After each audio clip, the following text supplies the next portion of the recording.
Papão venceu e convenceu.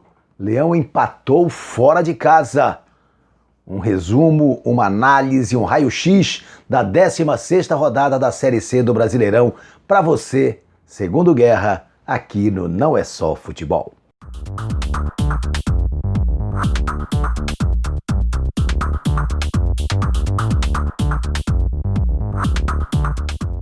Uma vitória importante e merecida do Paysandu sobre a equipe do Ferroviário.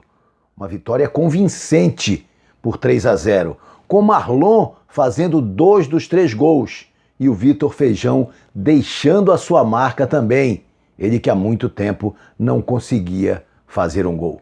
O Paysandu venceu com autoridade, Bruno Colasso foi o assistente dos 3 gols bicolores, foi uma exibição de bom nível do Paysandu, com muita mobilidade, o Nicolas saindo mais da área e também funcionando como esse jogador de criação, de abertura de jogada. Enfim, o Paysandu mostrou um futebol de mais conjunto, de maior movimentação da equipe e, sem dúvida, de muita objetividade. Vitória importantíssima do Paysandu. João Brigatti está a 4 jogos à frente do Papão, em 12 pontos possíveis, conquistou 10. E agora o Paysandu se consolida nesta 4ª posição. Não está garantido, não está classificado, é verdade.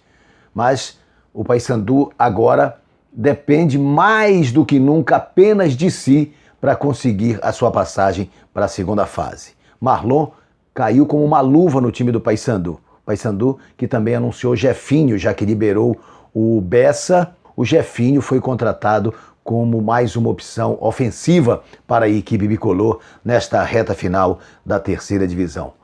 Ótima vitória do Paysandu. E agora, contra o Botafogo, sexta-feira, no Mangueirão às 20 horas, precisa de mais um triunfo para encaminhar definitivamente a sua classificação. Lembrando que tem ingressos virtuais para a torcida do Paysandu a R$10, uma promoção interessante até para ajudar a pagar o salário de agosto do elenco bicolor.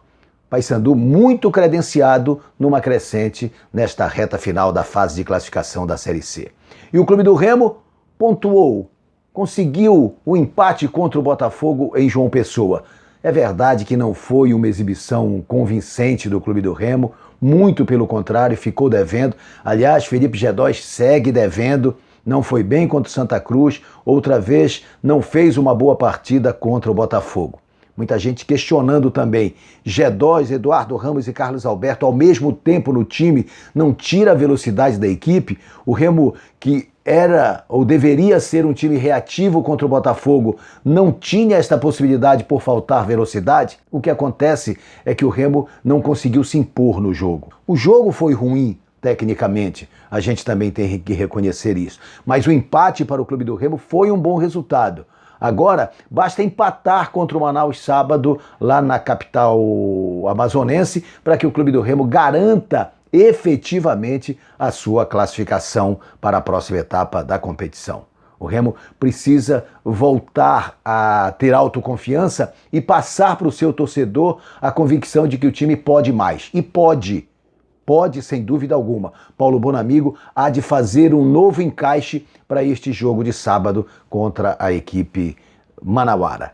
O resultado surpreendente desta rodada foi a vitória do Manaus sobre o Santa Cruz. O time amazonense, ao vencer o Santa Cruz, entrou também na briga. E isso tem deixado, de certa forma, uma apreensão em bicolores e remistas nesta reta final da fase classificatória. Mas, repito, o final de semana pode ser extremamente positivo para o futebol paraense. Se a gente olhar o copo meio cheio, de repente o Paysandu vencendo na sexta e o Remo empatando no sábado, os dois estarão classificados para a próxima etapa da competição de forma antecipada. E os times têm condições e futebol para conquistar os seus objetivos já no próximo final de semana. Na Série D, o Independente sofreu uma goleada humilhante, perdeu de 7-1 para a equipe do Galvez, resultado muito ruim nessa reta final em que o Galo tenta se despedir. Já o Bragantino venceu de forma convincente a equipe do Atlético por 4-0 e agora espera só o fechamento da fase para saber quem será o seu adversário na próxima etapa. Neste momento é o Moto, mas pode ser também o River do Piauí. E na segundinha paraense, a Tuna chegou lá, está classificada para a próxima etapa.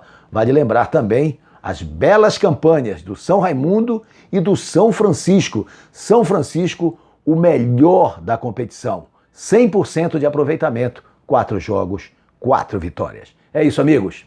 Até a próxima.